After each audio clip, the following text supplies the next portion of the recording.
বলেছে যে চট করে চলে আসবে, আমরা বলি আসেন আসেন।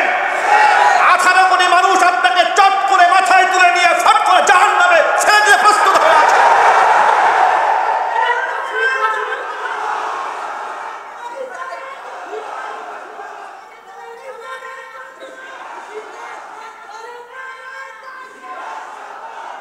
আমরা কোরআন এবং সুন্নাহ দিয়েই বলেছি, বলার পরে তারা বলেছে এই তো হুজুর আমাদের বঙ্গবন্ধু বিরোধী, হুজুর আমাদের ভাস্কর্য বিরোধী।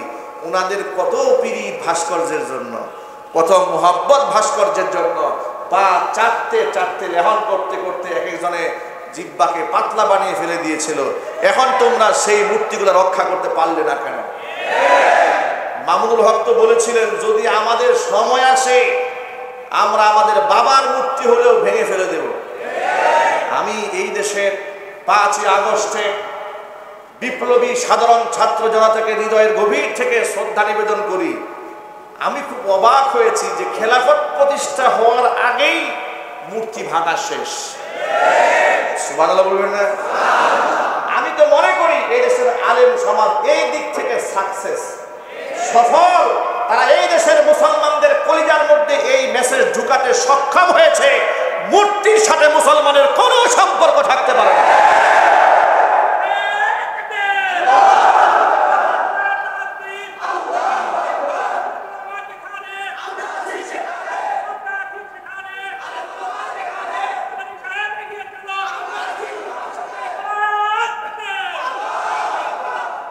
এই দেশের আলেম উলামারা সাধারণ মানুষের অন্তরে এই মেসেজ ঢুকাতে সক্ষম হয়েছিলেন মূর্তির সাথে মুসলমানদের কোনো সম্পর্ক নাই।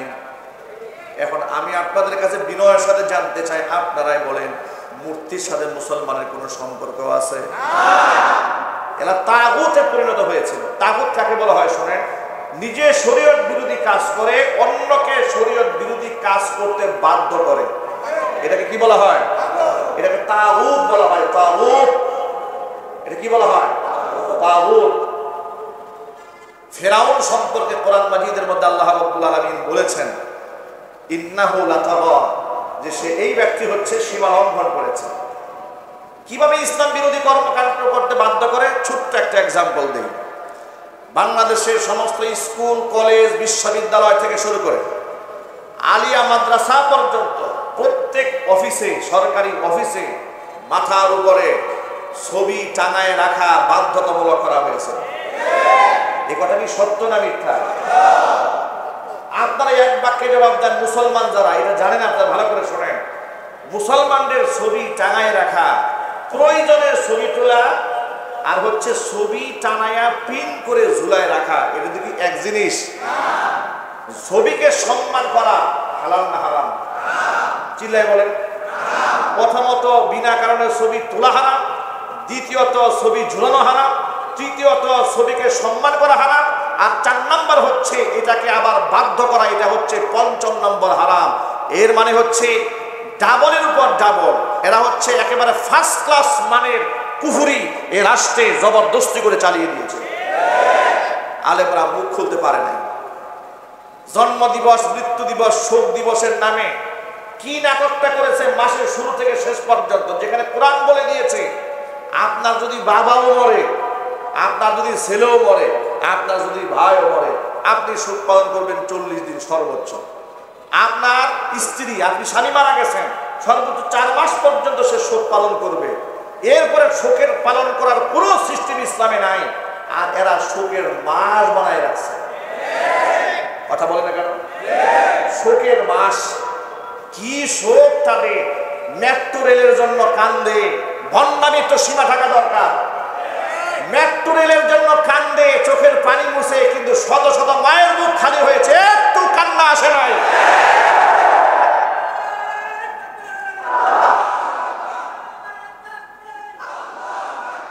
কিছুদিন আগে দেখলাম যে তার জন্মদিন উপলক্ষে তার কিছু লেসপেন্সারেরা ফেসবুকে দেখি পোস্ট করা শুরু করছে মার্জনী।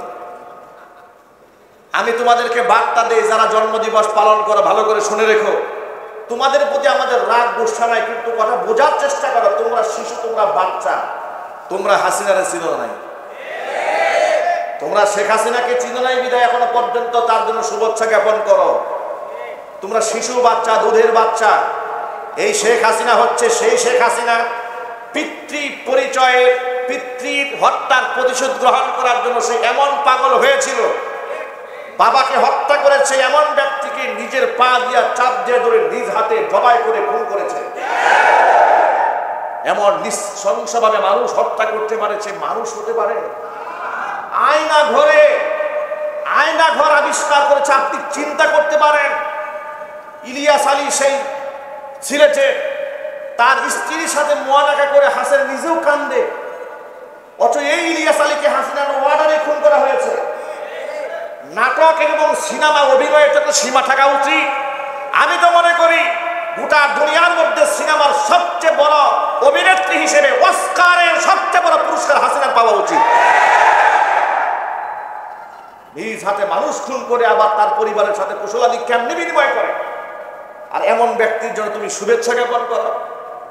তুমি শুভেচ্ছা এই ব্যক্তির জ্ঞাপন যদি তুমি করো, তাহলে তুমি প্রকারান্তরে মেনেই নিয়েছো হাসিনা যত খুন করেছে তুমি তা সমর্থন করেছো। তুমি খুনির সমর্থক। কথা বলতে হবে মুসলমান, ঠিক কিনা?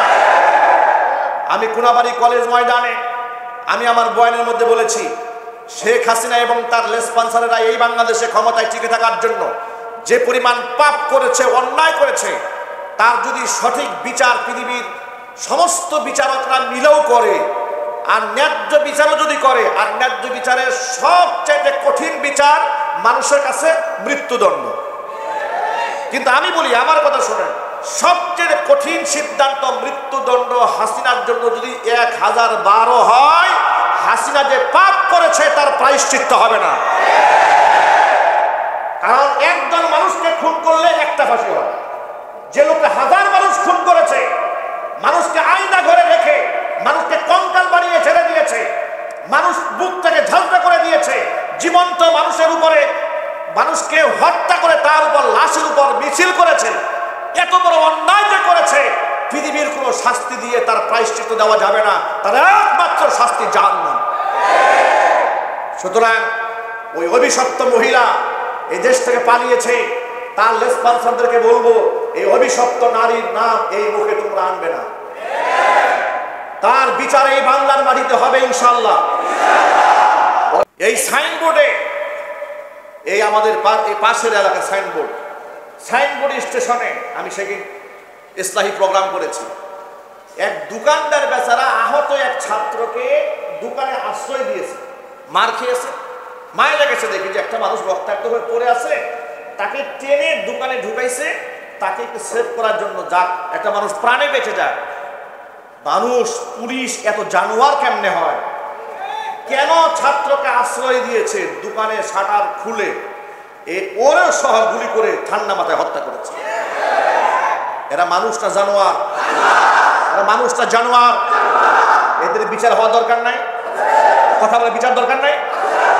এদের বিচার হওয়ার আগ পর্যন্ত ভালো করে শোনেন, শেখ হাসিনা থেকে শুরু করে টপ টু বটম প্রত্যেকটা খুনির বিচার হওয়ার আগ পর্যন্ত বাংলার মাটিতে এদেরকে রাজনৈতিক পরিচয়ে পরিচিত হতে দেওয়া হবে না। আপনার ঐক্যবদ্ধভাবে প্রস্তুত আছেন? আমি দুহাত দেখতে চাই।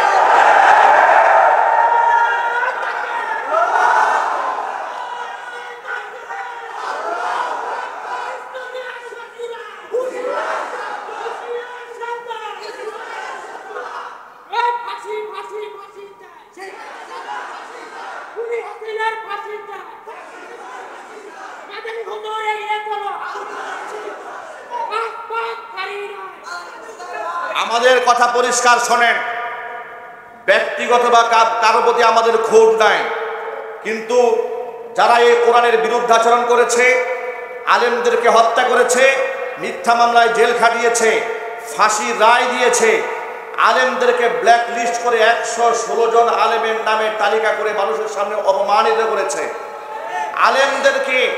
আলেমদের হাতে ছোট্ট রফিকুল ইসলাম মাদানির মতো ছোট্ট একজন মানুষকে সহ্য করতে পারে নাই, রিমান্ডে নিয়ে জামা কাপড় খুলে হাতের মধ্যে সিগারেট ধরাইয়া প্যান্ট শার্ট পরাইয়া ছবি তুলে মানুষের সামনে তাকে অপমানিত করার চেষ্টা করেছে। এগুলো আমরা ভুলে যাই না। এগুলো আমরা ভুলে যাই না। তোমাদের চেহারা দেখলে ওই নির্যাতনের কথা আমাদের মনে পড়ে।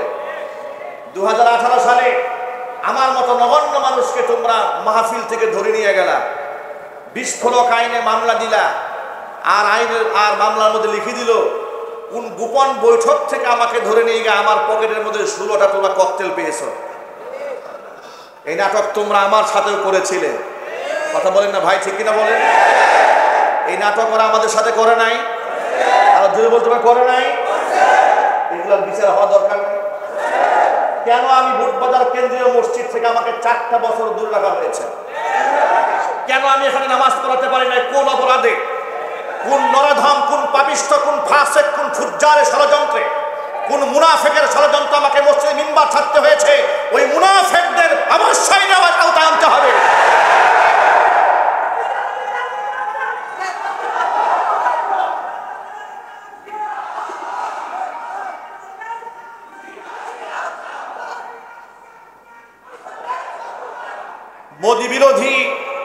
মোদি বিরোধী আন্দোলন করে ঘরে ফেরার পরে থানা থেকে আমাকে ফোন দিয়ে বলে, হুজুর আপনি সেফ থাকেন, আপনার বিরুদ্ধে কিন্তু এলাকার কিছু লোকেরা খেপে গেছে। বলেন কেন? আমি তো মোদির প্রতি ক্ষিপ্ততা দেখিয়েছি, কারণ সে বাবরি মসজিদ ভেঙে মন্দির বানিয়েছে, ঠিক কিনা বলেন? মুসলমানদেরকে হত্যা করেছে। এত বড় মুসলিম বিদ্বেষী বাংলাদেশে আসবে, আমি তার প্রতিবাদ জানিয়েছি, আমি তো দেশের কারো বিরুদ্ধে বলি নাই। তখন তিনি বলতেন, হুজুর আপনি মোদির বিরুদ্ধে কথা বলেছেন, কিন্তু মোদির পুতেরা নারাজ হয়ে গেছে। এই বাংলাদেশে মোদির পুত নাই? যারা আমাকে এই বুটবাজার মিম্বার থেকে সরিয়েছিল সব হচ্ছে মোদির পুত। কাদের পুত? চিল্লায় বলো। এরা হচ্ছে মোদির পুত। এই মোদির পুতেরাই আমাকে নিয়ে ষড়যন্ত্র করেছিল। তবে আমরা ওই মোদির পুতদেরকে বলি যে সময় মানুষের একরকম থাকে না। অহংকার দাম্ভিকতা করে আলেমদের সাথে আর বিয়াদবি করো না। বর্তমান যারা ক্ষমতা আছে, ভবিষ্যতে যারা ক্ষমতা আসবে, তাদের প্রতি আমাদের বার্তা হচ্ছে আলেমদের সাথে গুতাগুতি না করে, আলেমদের সাথে সমন্বয় করে, ধর্ম উপদেষ্টা যেমন আলেম বানিয়েছ, কওমি মাদ্রাসার লক্ষ লক্ষ আলেমদেরকে তোমরাই তো বলেছ তোমরা সেখানে মাস্টার্সের মূল্যায়ন করেছ, তাহলে প্রাইমারি লেভেল থেকে শুরু করে ইউনিভার্সিটি লেভেল পর্যন্ত এই সার্টিফিকেটের আন্ডারে একজন কওমি যোগ্য কোরআন সুন্নাহর বিশুদ্ধ তিলাওয়াতকারী ব্যক্তিদেরকে সরকারি সমস্ত শিক্ষক, শিক্ষার্থী, এমনকি বড় বড় সংস্থার মধ্যে সরকারিভাবে ঢুকিয়ে দিতে হবে। প্রাইমারি স্কুলে যে ধর্ম পড়ায় সে নিজেই ধর্ম জানে না। আমি মিথ্যা কথা বলছি? আমার কথা বিশ্বাস না হলে আপনি আমার চ্যালেঞ্জে আসেন। প্রাইমারি স্কুলে যে ধর্মীয় সাবজেক্ট নেয় ও ধর্ম জানে না। ওরে একটু কালিমা পড়তে বলে, ও 14 জায়গায় ভুল করবে। ঠিক কিনা বলেন?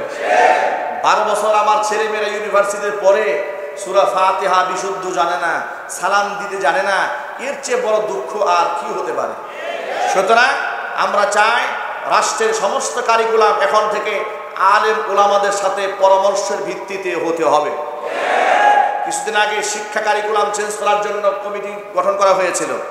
সেই কমিটির মধ্যে উল্লেখযোগ্য 2 জন শাহবাগে নাস্তিক ঢুকে গিয়েছিল।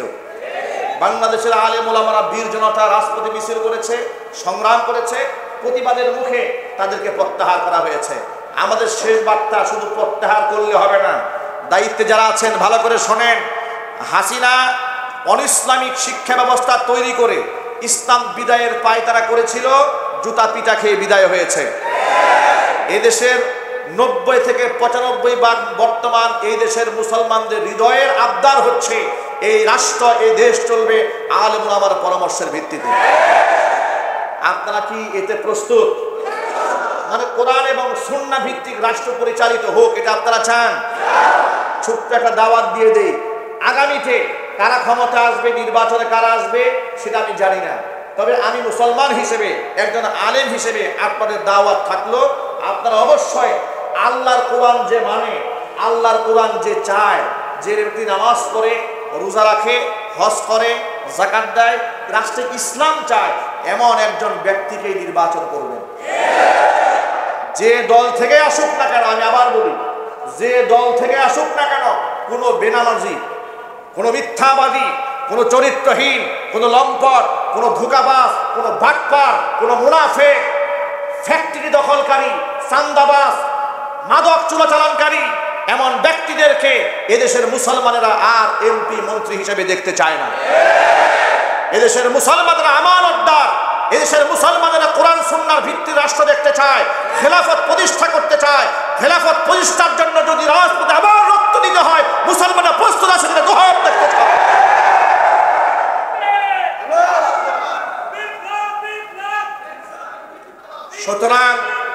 সুতরাং প্রিয় ভাইদেরকে বলছি, আপনারা সকলে ঐক্যবদ্ধ থাকুন ইনশাআল্লাহ।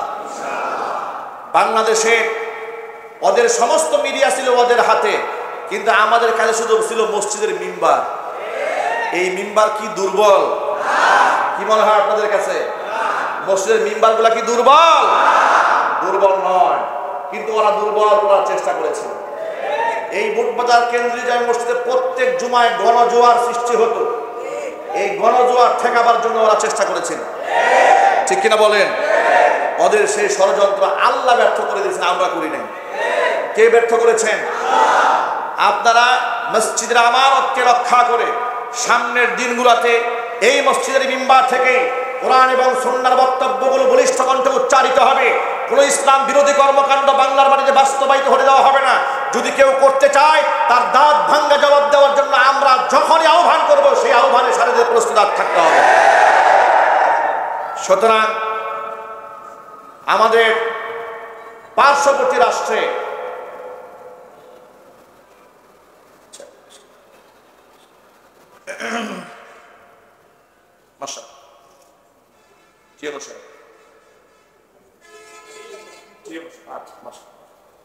আলহামদুলিল্লাহ হাজী মহর খান ওয়াকফ এস্টেট কেন্দ্রীয় জামে মসজিদ, এই মসজিদের মোতাওয়াল্লি হাজী গিয়াসউদ্দিন খানের ইন্তেকালের পরে, আল্লাহর এই বান্দা দুনিয়া থেকে চলে যাওয়ার পরে,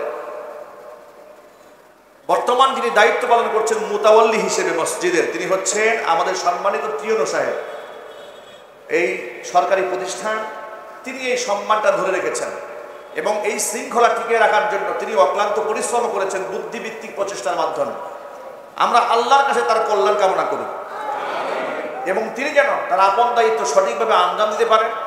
এই মসজিদের উন্নয়ন কল্পে তার সার্বিক ভূমিকা থাকবে, যেহেতু তিনি এখন মোতাওয়াল্লি মানে সকলের গার্জিয়ান, তিনি গার্জিয়ান সুলভভাবে এই মসজিদের দায়িত্ব পালন করবেন বলে আমরা তার কাছে আশাবাদ ব্যক্ত করি এবং তার জন্য আল্লাহর কাছে আমরা দোয়া করি। তিনি আলহামদুলিল্লাহ আজকে আমাদের মসজিদে মেহমান হয়ে এসেছেন। আল্লাহ রাব্বুল আলামিন দুনিয়া এবং আখিরাতে তাকে সম্মানিত করুন। আল্লাহ পাক তাকে আল্লাহর ঘরের মোতাওয়াল্লি বানিয়েছেন, পদমর্যাদার দিক থেকে আল্লাহ পাক যেন তাকে কোরআনের নূরে নূরান্বিত হওয়ার তৌফিক দান করেন। সকলে জোরে বলুন আমিন। প্রিয় ভাইরা, আমাদের পার্শ্ববর্তী দেশ ভারতে প্রতিনিয়ত সেখানে ধর্মীয় উস্কানি দেওয়া হয়, ঠিক কিনা বলেন? সংখ্যালঘুরা সেখানে নির্যাতিত হয়। সেখানে সংখ্যালঘু মুসলিমরা কি পরিমাণ কষ্টে দিনাতিপাত করে। গরু জবাইয়ের অপরাধে মুসলিমকে হত্যা করা হয়েছে, এমন অসংখ্য ঘটনা আছে না নাই? যদি বলতে হবে আছে না নাই? মুসলিমরা কি পরিমাণ বৈষম্যের শিকার আপনাদেরকে ছোট্ট একটা এভিডেন্স দেয়। এই বাংলাদেশে অমুসলিম সম্প্রদায়ের সংখ্যা হচ্ছে মাত্র 7%। কয় পার্সেন্ট? মাত্র 7% সংখ্যায় তারা। প্রশাসনের চাকরির সুবিধা গ্রহণ করেছে তারা 25%। কত পার্সেন্ট? 25% সংখ্যালঘুদেরকে বাংলাদেশে দিয়ে দিয়েছে তৎকালীন যুগের স্বৈরাচারী, যাতে করে হিন্দুদের কলিজা ঠান্ডা করে মুসলিম জবাই করে হিন্দুদের অনুগ্রহ নিয়ে কিয়ামত পর্যন্ত ক্ষমতায় থাকা যায়। কিন্তু স্বাদ পূরণ হয় নাই, কথা বলতে হবে, ঠিক কিনা? পক্ষান্তরে আমাদের পার্শ্ববর্তী দেশ ভারত, মুসলিমদের সংখ্যা যেখানে 25% মুসলিম জনসংখ্যায়, সেখানে -1% প্রশাসনে মুসলিমরা চাকরি পাবে। এর মানে মুসলিমরা প্রশাসনে অ্যাপ্লাই করার কোনো সুযোগ নাই। চিন্তা করেন, জাতি ধর্ম বৈষম্য কারা সৃষ্টি করে? আর এরা আমাদেরকে ওদের নাতিপুতিদেরকে টেলিভিশনে বসিয়ে আমাদেরকে বৈষম্যের সবক শেখায়। আমাদেরকে ওরা ধর্ম বর্ণ নির্বিশেষে এক হয়ে থাকার সবক শোনায় ওদের নাতিপুতিরা, যারা প্রতিনিয়ত মুসলমানদেরকে নির্যাতন করে, কষ্ট দেয়, বৈষম্যের শিকার করে না। কথা বলতে হবে, ঠিক কিনা? নূপুর শর্মা আল্লাহ নবী সাল্লাল্লাহু আলাইহি ওয়াসাল্লামের সাথে বিয়াদবি করেছিল। গোটা ওয়ার্ল্ডের মুসলিম, বিশ্ব মুসলিম ফুঁসে উঠেছিল। মাত্র গত সপ্তাহে আপনারা দেখেছেন সেখানকার এক ভারতের ধর্মগুরু রামগিরি মহারাজ একটা ধর্মগুরু হয়ে মুহাম্মদ সাল্লাল্লাহু আলাইহি সাল্লাম সম্পর্কে যে শব্দ উচ্চারণ করেছে মুখে, এটা আমি এই পবিত্র আল্লাহর ঘরে মুখ থেকে উচ্চারণ করাও আমার জন্য সম্ভব নয়। আমাদের নবী সম্পর্কে এত বাজে কথা সে বলেছে। আমার বুঝে আসে না, একজন অশিক্ষিত মূর্খ মানুষ যদি এই মন্তব্য করতে মনে আঘাত লাগতো না। একটা ধর্মগুরু, তার তো মোটামুটি লেখাপড়া করে থাকে, ঠিক কিনা বলে? সে শিক্ষিত মানুষ। একটা ধর্মগুরু কি করে মুহাম্মদ সাল্লাল্লাহু আলাইহি ওয়াসাল্লাম সম্পর্কে বাজে মন্তব্য করেছে? এমনকি বিজেপির জনৈক সাংসদ আবার সেটাকে সমর্থন করে একের পর এক ফেসবুকে পোস্ট করেছে। আমি আপনাদেরকে বলি, আপনারা বলেন তো আজ পর্যন্ত আমাদের বাংলাদেশের কোনো আলেম হিন্দু সম্প্রদায়ের বিরুদ্ধে উস্কানিমূলক কোনো কথা বলেছে? এই যে আমি যে বক্তব্য দিচ্ছি, আমার জানে আমার বামে অসংখ্য মিডিয়া আমার বক্তব্য রেকর্ড করছে। বিগত 16 বছরে আমি যত কথা মানুষের সামনে বলেছি তার অধিকাংশ কথা রেকর্ড আছে। আমার একটা বক্তব্যে দেখান আমি যেখানে উস্কানি দিয়েছি যে আপনি হিন্দুদের মন্দিরে গিয়ে আঘাত আনেন, কিংবা ওদের ধর্মগুরু ব্যাপারে কোনো নাপাক কথাবার্তা বলেছি, আপনারা আমাদের সামনে পেশ করুন। দেখাতে পারবে না ইনশাআল্লাহ। শুধু আমি নই, বাংলাদেশের দায়িত্বশীল কোনো আলেমের মুখে এগুলো পাবেন না। তার কারণ কোরআন তাদেরকে শিখিয়েছে। কি শিখিয়েছে শোনেন। কোরআন মাজিদ আল্লাহ রাব্বুল আমিন বলে দিয়েছেন, ওয়ালা তাসুব্বুল্লাযীনা ইয়াদউনা মিন দুনিল্লাহি ফায়াসুব্বুল্লাহা আদওয়ান বিগাইরি ইলমিন।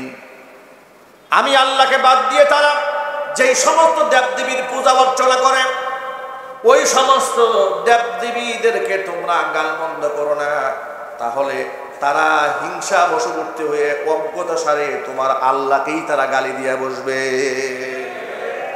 কত পরধর্ম সহিষ্ণু ধর্ম ইসলাম সুন্দর করে শিখিয়ে দিয়েছে, অমুসলিমদের দেবদেবীর সমালোচনা করা যাবে না।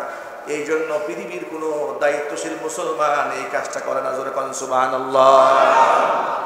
আর সেই জায়গায় রামগিরি মহারাজ একটা ধর্মগুরু হয়ে মুহাম্মদ সাল্লাল্লাহু আলাইহি সাল্লাম সম্পর্কে এত বাজে কথা বলেছেন, সেই নবীর ব্যাপারে, যেই নবীর চরিত্রের ব্যাপারে স্বয়ং আল্লাহ কোরআনে কসম করে বলেছেন, ওয়া ইন্নাকা লাআলা খুলুকিন নাযীম।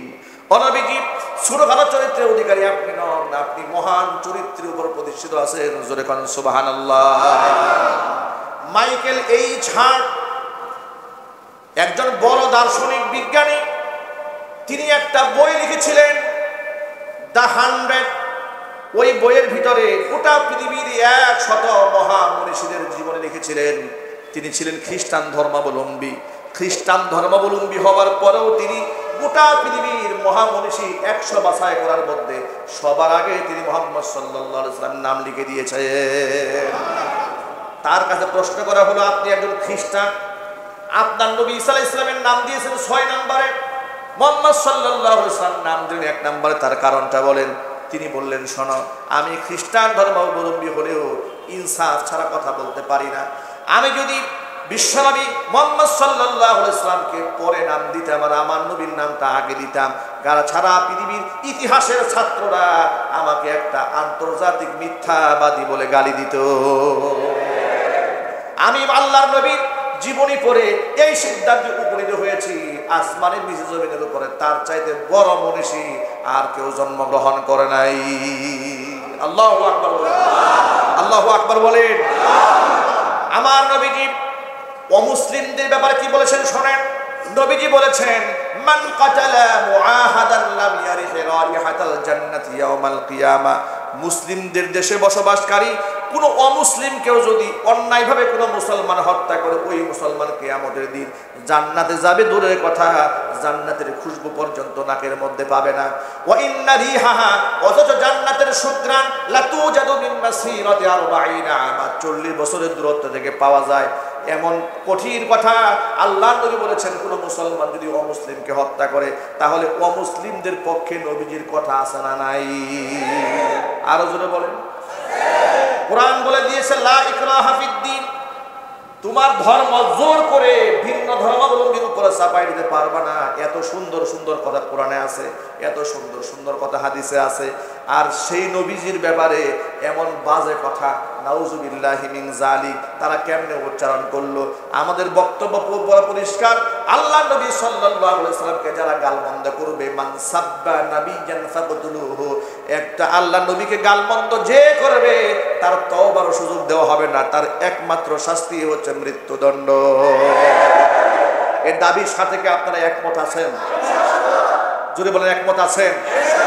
শোনেন, বৈষম্য বিরোধী ছাত্র আন্দোলনে রাষ্ট্র স্বাধীন হওয়ার পরে বাংলাদেশের বিচ্ছিন্ন দুই একটা জায়গায় মন্দিরে হামলা হয়েছে। এটা প্রশাসন তদন্ত করে ভালো করে বলতে পারবে কারা হামলা করেছিল। নাটকীয় এই ঘটনাকে কেন্দ্র করে ভারতের নরেন্দ্র মোদী বাংলাদেশের প্রধান উপদেষ্টা ডক্টর মোহাম্মদ ইউনূস সাহেবকে ফোন করে বলেছিলেন এই দেশের সংখ্যালঘুদের নিরাপত্তা জোরদার করার জন্য। আমরা বলি এই দেশের সংখ্যালঘুদেরকে নিয়ে নরেন্দ্র মোদী আপনাকে টেনশন করতে হবে না, বরং বাংলাদেশে অমুসলিম হিন্দুরা মুসলমানদের কাছে ঠিক সেভাবে নিরাপদ থাকে, ডিমের মধ্যে কুসুম যেমন নিরাপদ থাকে। আপনি আপনার দেশ নিয়ে ভাবেন, আপনার দেশ নিয়ে চিন্তা করেন। প্রধান উপদেষ্টাকে বলবো, তিনি যেন আপনাকে মোটামুটি ফোন দিয়ে একটা অভিযোগ দায়ের করেছিলেন যে আপনি যেন এই দেশের সংখ্যালঘুদের নিরাপত্তা দেন। মাননীয় প্রধান উপদেষ্টা ডক্টর মোহাম্মদ ইউনূস সাহেবকে বলছি, এদেশের মুসলমানদের বিরাট আশা প্রত্যাশা আপনার উপরে আছে। এদেশের মাজলুম জনগোষ্ঠীর বিরাট প্রত্যাশার জায়গায় আপনি বসেছেন। আপনি শিক্ষিত, আপনি নম্র, আপনি ভদ্র, এত সুন্দর ভাষায় কথা বলেছেন জাতিসংঘে, গোটা দেশের মুসলমানদের, গোটা দেশের জনগণের হৃদয় খুশ হয়ে গেছে। আপনি ইসরায়েলের বিরুদ্ধে ফিলিস্তিনের পক্ষে যে কথা বলেছেন, আমাদের কলিজা ঠান্ডা হয়ে গেছে।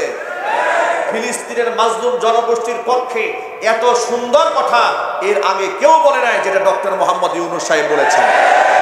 সুতরাং আপনি মাজলুমদের পক্ষে কথা বলতে জানেন। ভারতেও আমার মুসলিম ভাইরা মাজলুম, ভারতের নরেন্দ্র মোদী যদি আপনাকে ফোন দিতে পারে সংখ্যালঘুর নিরাপত্তা কল্পে, আপনিও তাকে ফোন দিয়ে বলতে পারেন মুহাম্মদ সাল্লাল্লাহু আলাইহি ওয়াসাল্লামকে নিয়ে কটূক্তিকারী সেই মন্ত্রীকে মন্ত্রী পরিষদ থেকে লাথি মারে তাড়াতে হবে, সংসদের দায়িত্ব থেকে অব্যাহতি দিতে হবে, রামগিরি মহারাজকে ফাঁসির কাস্টে ঝুলিয়ে হত্যা করতে হবে।